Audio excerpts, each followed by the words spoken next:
काही लोक कोंबडीवाला म्हणून उल्लेख करतात। भ्रष्टाचार करण्यापेक्षा व्यवसाय करणं चांगलं। कोरोना काळातील कथित भ्रष्टाचारावरून नारायण राणेंचा ठाकरेंवर हल्लाबोल।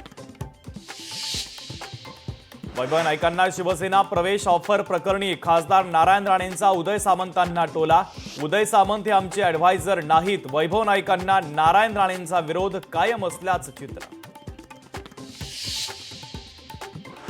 लाडक्या बहिणींना 2100 रुपये देऊ असं कुणीच म्हटलं नाही। नरहरी झिरवाळांचं योजनेसंदर्भात मोठं वक्तव्य।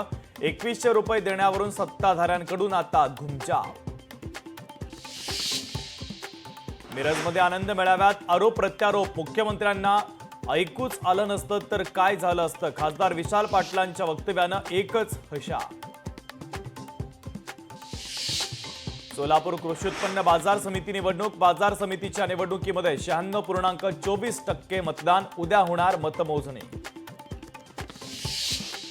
पहलगाम दहशतवादी हल्ल्यानंतर पाकिस्तानची घबराट। मोठ्या नेत्यांच्या कुटुंब देश सोडून पळू लागले तर बिलावल भुट्टो कुटुंबासह पाकिस्तान सोडून कॅनडाला पळाला।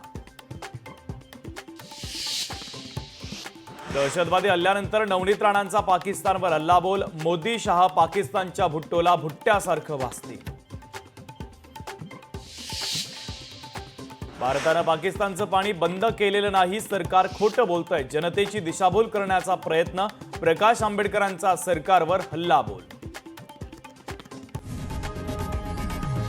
लोकशाही मराठी ऐका, पहा, जागरूक रहा।